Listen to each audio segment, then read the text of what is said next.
സമൂഹ മനസാക്ഷിയെ നടുക്കിയ നടിയെ ആക്രമിച്ച കേസിൽ വിധി വന്ന് 67 ദിവസമായിട്ടും സംസ്ഥാന സർക്കാർ അപ്പീൽ നൽകിയില്ല. ക്രൂരകൃത്യം നടന്നിട്ട് ഇന്ന് 9 വർഷം പൂർത്തിയാകുമ്പോഴാണ് അതിജീവിതയ്ക്ക് ആശ്വാസമാകേണ്ട നടപടി അതിവേഗത്തിൽ സർക്കാരിന്റെ ഭാഗത്തുനിന്ന് ഉണ്ടാകാത്തത്. ഓക്കെ, നീതി കിട്ടിയില്ല എന്ന് ഇവിടെ ആ ആക്ട്രസ് പറഞ്ഞിട്ടുണ്ട്, പരാതിക്കാരി പറഞ്ഞിട്ടുണ്ട്, അതിജീവിത പറഞ്ഞിട്ടുണ്ട്.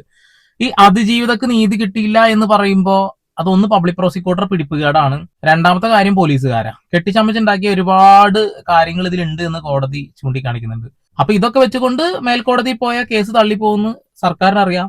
പിന്നെ മറ്റൊരു കാര്യം എന്ന് വെച്ചിട്ടുണ്ടെങ്കിൽ സാമ്പത്തികമായിട്ടുള്ള ഒരു കാര്യമുണ്ട്. അത് ഗവൺമെന്റിന്റെ ഫണ്ടാണ് ഉപയോഗിക്കുന്നത്, നമ്മുടെ എല്ലാവരുടെയും ഫണ്ടാണ് ഉപയോഗിക്കുന്നത്. അതുകൊണ്ടൊക്കെ തന്നെ ചിലപ്പോ ഒരു ശങ്ക ആ ഒരു വിഷയത്തിൽ വന്നതിന് കുറ്റം പറയാൻ കഴിയില്ല. കാരണം അത്രമാത്രം ജനങ്ങൾ ഈ വിഷയത്തിൽ അതിജീവിതക്ക് എതിരെ സംസാരിക്കാൻ തുടങ്ങി. അത്രമാത്രം ഫണ്ട് ഉണ്ടല്ലോ, എന്തുകൊണ്ടാണ് നിങ്ങൾ ഒരു വക്കീലിനെ വെക്കാത്തത്? ഒരു നല്ല വക്കീലിനെ വെച്ച് നിങ്ങൾക്ക് നീതി കിട്ടില്ലേ? കാരണം നീതി ഇപ്പൊ കിട്ടിയില്ല എന്ന് പറയുന്നുണ്ട്. എന്തായാലും അതിജീവിതയുടെ കൂടെ തന്നെ ആട്ടോ നമ്മളെല്ലാവരും. ആ കാര്യത്തിൽ ഒരു മാറ്റവും ഇല്ല. അതെന്തുകൊണ്ടാന്ന് വെച്ചിട്ടുണ്ടെങ്കിൽ അവർക്ക് നീതി കിട്ടിയില്ല എന്ന് പറയുമ്പോൾ തീർച്ചയായിട്ടും നീതി വാങ്ങിക്കൊടുക്കേണ്ടത് ഓരോ മനുഷ്യന്മാരുടെയും കടമയാണ്. പക്ഷെ അതിനോടൊപ്പം തന്നെ ഒരുപാട് ആളുകൾ, സാമ്പത്തികമില്ലാത്ത സെലിബ്രിറ്റികളല്ലാത്ത ആളുകൾ പീഡിപ്പിക്കപ്പെട്ടിട്ടുണ്ട്. അവരോടൊപ്പം കൂടി നമ്മളെല്ലാവരും നിൽക്കണം എന്നുള്ളതാണ്. നമുക്ക് എന്തായാലും വാർത്ത മുഴുവൻ കാണാൻ കുറച്ച് കമന്റ് ഉണ്ട് ഇതിൽ, ഞാൻ വായിച്ചുതരാം. 2017 ഫെബ്രുവരി 17 തൃശൂരിൽ നിന്ന് കൊച്ചിയിലേക്കുള്ള യാത്രക്കിടെ നടി ആക്രമിക്കപ്പെട്ടത് ഞെട്ടലോടെയാണ് ഓരോരുത്തരും കേട്ടത്. തുടർന്നിങ്ങോട്ട് നീതിക്ക് വേണ്ടിയുള്ള പോരാട്ടം. സാംസ്കാരിക സിനിമാ മേഖലയിൽ കേസുണ്ടാക്കിയ മാറ്റങ്ങൾ ചെറുതല്ല. WCCയുടെ ഉദയവും ഹേമ കമ്മിറ്റി റിപ്പോർട്ടുമൊക്കെ സിനിമാ മേഖലയിൽ കോളിളക്കമുണ്ടാക്കി. അവൾക്കൊപ്പം എന്ന മുദ്രാവാക്യവുമായി സാംസ്കാരിക കേരളം അതിജീവിതയ്ക്ക് ശക്തമായ പിന്തുണ നൽകി. 8 വർഷം നീണ്ട വിചാരണയ്ക്കൊടുവിൽ ഇക്കഴിഞ്ഞ ഡിസംബർ 8 വിധിയെത്തി. ഡിസംബർ 12 ശിക്ഷാവിധിയും പ്രഖ്യാപിച്ചു. കുറ്റകൃത്യത്തിൽ നേരിട്ട് പങ്കെടുത്ത ഒന്നാം പ്രതി പൾസർ സുനി ഉൾപ്പെടെയുള്ള 6 പേർക്ക് 20 വർഷം തടവാണ് എറണാകുളം പ്രിൻസിപ്പൽ സെഷൻസ് കോടതി വിധിച്ചത്. കുറ്റകൃത്യത്തിന് കൊട്ടേഷൻ നൽകി എന്നാരോപിക്കപ്പെട്ട നടൻ ദിലീപിനെ തെളിവുകളുടെ അഭാവത്തിൽ കോടതി വെറുതെ വിട്ടു. ഗൂഢാലോചന കുറ്റം തെളിയിക്കാനാവാത്തതിലെ നിരാശ പ്രോസിക്യൂഷനും അതിജീവിതയും പരസ്യമായി പ്രകടിപ്പിച്ചിരുന്നു. നിയമത്തിന്റെ മുന്നിൽ ഈ രാജ്യത്തെ എല്ലാ പൗരന്മാരും തുല്യരല്ല എന്ന തിരിച്ചറിവ് നൽകിയതിന് നന്ദിയെന്നായിരുന്നു അതിജീവിത പ്രതികരിച്ചത്. വിധിക്കെതിരെ ഉടൻ അപ്പീൽ നൽകുമെന്നായിരുന്നു സർക്കാരിന്റെ പ്രഖ്യാപനം. എന്നാൽ 67 ദിവസമായിട്ടും സർക്കാർ ഹൈക്കോടതിയിൽ അപ്പീൽ നൽകിയിട്ടില്ല. അതേസമയം കേസിൽ ശിക്ഷിക്കപ്പെട്ട പ്രതികൾ ഹൈക്കോടതിയെ ആഴ്ചകൾക്കുള്ളിൽ സമീപിച്ചിരുന്നു. ഓക്കെ, അത് വലിയ കോമഡിയാണ് കേട്ടോ. ശിക്ഷിക്കപ്പെട്ട ആളുകളൊക്കെ നേരെ മേൽക്കോടതി പോയി എന്നുള്ളതാണ്. ഇനി കമന്റ് വായിച്ചുതരാം. കുറെ അതിജീവിതമാര് കാശുണ്ടല്ലോ, നാട്ടുകാരുടെ കാശ് എടുത്ത് എന്തിന് ചിലവാക്കണം? അതിജീവിതക്ക് പ്രൈവറ്റ് കേസ് കൊടുക്കാം, സുപ്രീം കോടതി വക്കീലിനെ വെച്ച് വാദിക്കാം, എന്തിന് വിവരമില്ലാത്ത പ്രോസിക്യൂഷൻ? ഇവിടെ നീതി കിട്ടിയില്ല എന്ന് പറഞ്ഞത് കൊണ്ട് മാത്രാട്ടോ ജനങ്ങൾ ഈ രീതിയിൽ പറയുന്നത്. അല്ലെങ്കിൽ ആളുകളെല്ലാവരും നമ്മുടെ നികുതി പണം എടുത്തിട്ടാണെങ്കിൽ കുഴപ്പമില്ല, ആ നീതി വാങ്ങിക്കൊടുക്കണം എന്ന് പറയും. പക്ഷെ അപ്പോൾ ഈ പബ്ലിക് പ്രോസിക്യൂട്ടർ തന്നെയല്ലേ അവിടെ പോവുക. അപ്പൊ അതൊരു ഇതല്ലേ. നല്ല പൈസ ഉള്ള ആളുകൾ എന്താ ചെയ്യേണ്ടത് വെച്ചിട്ടുണ്ടെങ്കിൽ അവർക്ക് നീതി കിട്ടിയില്ല എന്ന് തോന്നുകയാണെന്നുണ്ടെങ്കിൽ പൈസ ഇല്ലാത്ത ആളുകളടക്കം എവിടുന്നെങ്കിലും ഒപ്പിച്ചിട്ട് കേസ് വാദിക്കും. പക്ഷെ ഇവിടെ അതിജീവിതം എന്ന് പറഞ്ഞിട്ടുണ്ടെങ്കിൽ അത്യാവശ്യം നല്ല സാമ്പത്തിക ഉള്ള ഒരാളാണ് എന്നുള്ളതാണ്. ഇനി ഒരു കമന്റ് വായിക്കുന്നുണ്ട്. ആ കമന്റിന്റെ പൂർണ്ണ ഉത്തരവാദിത്വം അത് ഇട്ട ആൾക്ക് തന്നെയാണ്. തീരെ നിവൃത്തി ഇല്ലാത്തവർക്കാണ് സർക്കാർ വക്കീലിനെ വെക്കുന്നത്. ഇവളുടെ കെട്ടിയോൻ തെലുങ്കിലെ അറിയപ്പെടുന്ന നിർമ്മാതാവാണ്. ഇവൾക്ക് ആണെങ്കിൽ സിനിമയിൽ നിന്നും നല്ല പ്രതിഫലം ലഭിക്കുന്നുമുണ്ട്. പിന്നെ എന്ത് മാങ്ങാത്തൊലിക്കാണ് ഇവൾക്ക് വേണ്ടി അപ്പീൽ പോകേണ്ടത്? ഇവൾക്ക് ആവശ്യമുണ്ടെങ്കിൽ കയ്യിൽ നിന്നും പൈസ എടുത്ത് വക്കീലിനെ വെച്ചു മേൽക്കോടതിയിൽ ഹർജി ഫയൽ ചെയ്യാം. അല്ലാതെ നാട്ടുകാരുടെ നികുതി പണം എടുത്ത് മൂഞ്ചി തിന്നു കേസ് നടത്താൻ നിൽക്കരുത്. സർക്കാർ എന്തിന് അപ്പീലിന് പോകണം? നല്ലൊരു അഡ്വക്കേറ്റിനെ കണ്ട് നടിക്ക് തന്നെ അപ്പീൽ പോകാമല്ലോ, എന്തുകൊണ്ട് പോകുന്നില്ല? എടോ, കയ്യിൽ പൈസ ഉണ്ട്, നമുക്ക് നീതി കിട്ടിയില്ല, ആ ഒരു അവസ്ഥ വരുമ്പോൾ നമ്മളെല്ലാവരും ചെയ്യുന്ന ഒരു കാര്യം തന്നെയാണത്, അല്ലെ? കയ്യിൽ ഫണ്ട് ഉണ്ടെങ്കിൽ നമ്മൾ മേൽക്കോടതിയിലേക്ക് പോകാൻ ശ്രമിക്കുക എന്നുള്ളതാണ്. അതിന് കൂടെ ഒരുപാട് ആളുകൾ ഉണ്ടെന്ന് പറയുന്നുണ്ടല്ലോ, അവളോടൊപ്പം എന്ന് പറഞ്ഞ ഒരുപാട് ആളുകൾ സപ്പോർട്ടില്ലേ, അവരൊക്കെ ചേർത്ത് വെക്കുക. ഇപ്പൊ ഇവരുടെ ഒരു സിനിമ വന്നപ്പോ പരിതാപകരായിരുന്നു പറയേണ്ടി വരും. അവളോടൊപ്പം ഇന്ന് പ്രഹസനം കാണിച്ചു നടക്കുന്ന ഒരു മനുഷ്യന്മാര് പോലും തിയേറ്ററിൽ ഞാൻ കണ്ടിട്ടില്ല. സിനിമ അടിപൊളിയായിട്ട് ഫ്ലോപ്പ് ആയിട്ട് ഇങ്ങനെ പോയിക്കൊണ്ടിരിക്കുക. ഞാൻ അതിന്റെ ആ കമന്റിനുള്ള മറുപടി കേട്ടോക്ക്.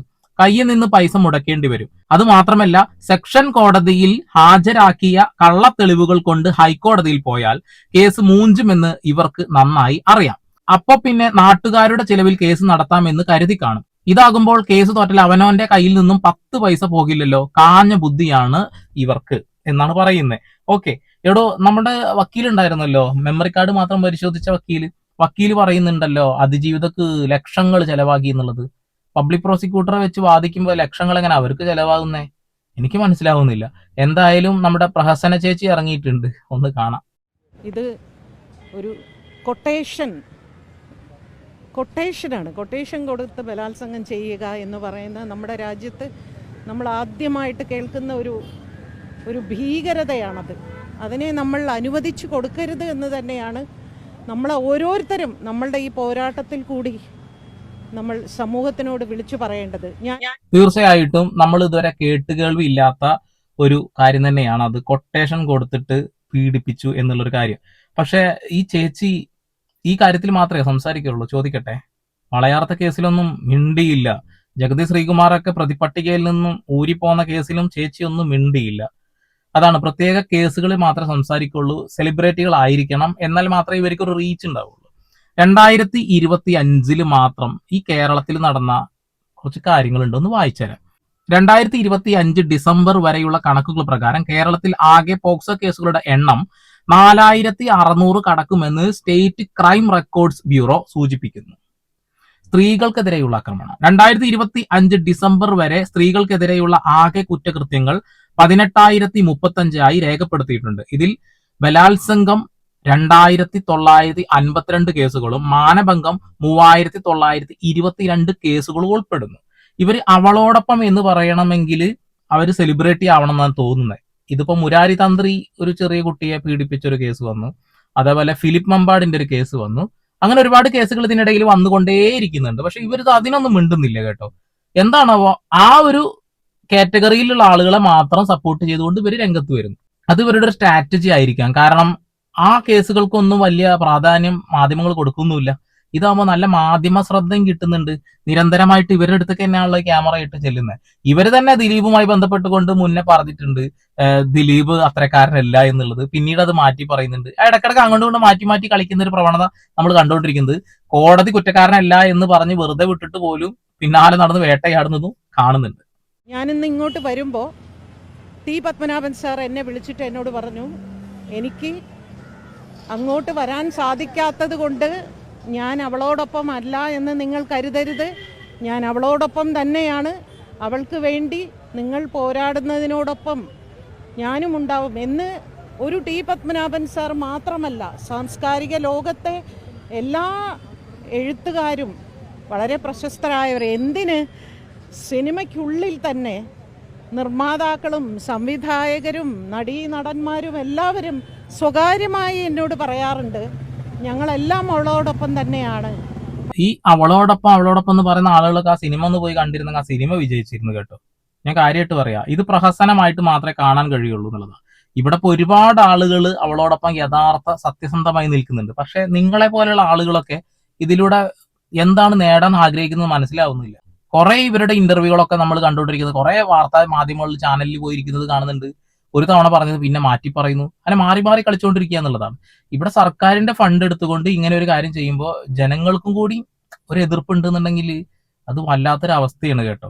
അത്രമാത്രം കമന്റ്സ് കാണുന്നുണ്ട് എന്നുള്ളതാണേ. ഒരുപാട് പണമില്ലാത്ത ആളുകളുടെ കേസുകൾ കോടതിയിലൊക്കെ കടക്കുന്നുണ്ട്. അതൊക്കെ ഹർജിക്ക് പോവേണ്ടതായിട്ടുള്ള കേസുകളുണ്ട്. അതിനൊക്കെ ഒരു തീരുമാനമാവുന്നുണ്ടോ? അതൊന്നും നമ്മൾ ഈ വിഷയത്തിന്റെ ഇടയിലൂടെ അറിയുന്നുമില്ല. പക്ഷേ ഞങ്ങൾക്ക് പ്രത്യക്ഷത്തിൽ മുൻപോട്ട് വരാൻ ഒരുപാട് പരിമിതികൾ ഉണ്ട്. മനസ്സുകൊണ്ട് ഞങ്ങൾ അവളോടൊപ്പം തന്നെയാണ്. ഇപ്പോൾ നോക്കൂ, അവളിപ്പോൾ ഒരു സിനിമ ചെയ്തു. ആ സിനിമ ഒരു PR വർക്കുമില്ലാതെ, ഒരു ഫാൻസിൻ്റെ സഹായവുമില്ലാതെ ആത്മാർത്ഥമായിട്ട് അവളോടൊപ്പം എന്ന് പറയുന്നവർ തന്നെയാണ് ആ സിനിമയെ വിജയിപ്പിച്ചുകൊണ്ടിരിക്കുന്നത്. അവളിന്ന് ലോകം മുഴുവനും അവൾ സഞ്ചരിച്ചു കൊണ്ടിരിക്കുന്നത് കാണുമ്പോൾ ഞങ്ങൾക്ക് സന്തോഷമാണ് തോന്നുന്നത്.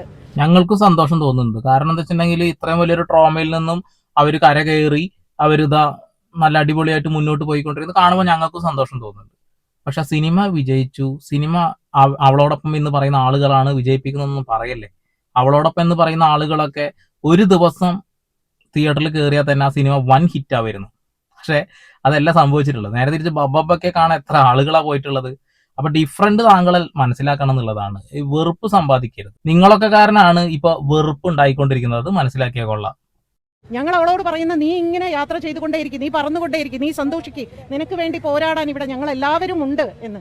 അത് തന്നെയാണ് ഈ ദിവസം നമ്മൾ 2017 നമ്മൾ എല്ലാവരും അനുഭവിച്ച ഒരു വേദനയുണ്ട്. ഓരോ സ്ത്രീകളും, ഓരോ പുരുഷന്മാരും, ഓരോ അമ്മ അച്ഛന്മാരും, എല്ലാവരും, സഹോദരിമാരും സഹോദരന്മാരും എല്ലാവരും വിഷമിച്ച ഒരു ദിവസമാണ്. ആ ഓർമ്മയ്ക്കാണ് ഇന്ന് നമ്മൾ ഇവിടെ കൂടിയിരിക്കുന്നത്. ഒരിക്കലും ഞങ്ങൾ തളരില്ല, അവളെ തളരാൻ ഞങ്ങൾ സമ്മതിക്കില്ല എന്ന് സമൂഹത്തിനോട്, അല്ലെങ്കിൽ ഈ എതിരാളികളോട്, അവളെ തളർത്താൻ ശ്രമിച്ചവരോട് പറയാൻ തന്നെയാണ് ഇന്ന് ഞങ്ങൾ ഇവിടെ കൂടിയിരിക്കുന്നത്. അവളോടൊപ്പം നിൽക്കുക തന്നെ വേണം. അതിനോടൊപ്പം തന്നെ ഇവിടെ ഒരുപാട് കുട്ടികൾ പീഡിപ്പിക്കപ്പെടുന്നുണ്ട്, ഒരുപാട് സ്ത്രീകൾ ബുദ്ധിമുട്ടുന്നുണ്ട്. അവരുടെ കൂടെയും കൂടി നിൽക്കണം കേട്ടോ. സെലിബ്രിറ്റി ആയതുകൊണ്ട് മാത്രം കൂടെ നിൽക്കുന്ന ഒരു പ്രവണത അത് ശരിയാണോ? അത് തെറ്റാണെന്ന് ഞാൻ പറയുള്ളൂ. എല്ലാവരുടെയും കൂടെ എല്ലാവരും നിൽക്കണം. തെറ്റ് ചെയ്ത ആളുകൾ ശിക്ഷിക്കപ്പെടുക തന്നെ വേണം. ഇവിടെ പൾസർ സുനി അടക്കമുള്ള ആളുകൾ തെറ്റ് ചെയ്തിട്ടുണ്ട്. ആ തെറ്റ് ചെയ്തതിന് ഇവിടെ ഈ കോടതിയിൽ കൊടുത്ത ശിക്ഷ പോരാ എന്ന് പറയുന്ന ആളുകളിൽ ഞങ്ങൾ എല്ലാവരും ഉണ്ട്. മേൽക്കോടതിയിൽ പോയി അവർക്ക് കൂടുതൽ ശിക്ഷ വാങ്ങിക്കൊടുക്കാൻ കഴിയുമെങ്കിൽ അത് വളരെ നല്ല കാര്യമായിട്ട് ഞങ്ങൾ എല്ലാവരും കാണുന്നുണ്ട്. പക്ഷെ അതിനിടയിൽ കോടതി വെറുതെ വിട്ട ഒരു വ്യക്തിയുണ്ട്, ദിലീപ്. അയാളെ മാത്രം ഉന്നം വെച്ചുകൊണ്ട് കാണിക്കുന്ന ഈ പ്രഹസനമുണ്ടല്ലോ, അത് നിങ്ങൾ അവസാനിപ്പിക്കണം. കാരണം കോടതിക്ക് മുൻപാകെ ഒരു തെളിവ് പോലും കെട്ടിച്ചമയ്ക്കാത്തതില്ല എന്നുള്ളതാണ്. ദിലീപിനെതിരെ അവിടെ സമർപ്പിച്ച എല്ലാ തെളിവുകളും കെട്ടിച്ചമച്ചുണ്ടാക്കിയതാണെന്ന് കോടതി മുന്നാകെ തെളിയുമ്പോൾ നിങ്ങൾ പണ്ട് പറഞ്ഞു ദിലീപ് അത് ചെയ്യില്ല എന്ന്. ഇപ്പൊ നിങ്ങൾ പറയുന്നു ദിലീപാണ് എല്ലാത്തിനും പിന്നിലെന്ന്. ഈ പ്രഹസനമാണ് ഞങ്ങൾക്ക് സഹിക്കാൻ വയ്യാത്തത്. അവളോടൊപ്പം നിന്നോളൂ. അതിനോടൊപ്പം തന്നെ ഒരു കൂട്ടം പെൺകുട്ടികൾ പിച്ച് ചിന്തപ്പെട്ടിട്ടുണ്ട്. അവരുടെ കൂടെ നിൽക്കാനുള്ള നട്ടെല്ലും കാണിക്കണം. അവർ സെലിബ്രിറ്റികളല്ല എന്ന് കരുതിക്കൊണ്ട് അവരെ മാറ്റി നിർത്തുന്നത് ശരിയല്ല. അത്ര എനിക്ക് പറയാനുള്ളൂ. കമന്റ് മുഴുവൻ ഈ വിഷയത്തില് പരാതിക്കാരിയോട് കയ്യിൽ നിന്ന് പണം എടുത്തിട്ട് ഹർജിക്ക് പൊക്കൂടെ എന്നുള്ളതാണ് ചോദിക്കുന്നത്. അവർക്ക് നീതി കിട്ടിയില്ല എന്ന് പറയുന്നത് ഇവിടെയുള്ള വക്കീലന്മാരാണ്. ഈ പബ്ലിക് പ്രോസിക്യൂട്ടർ ശരിയല്ല എന്നുള്ള കാരണം കൊണ്ടാണല്ലോ.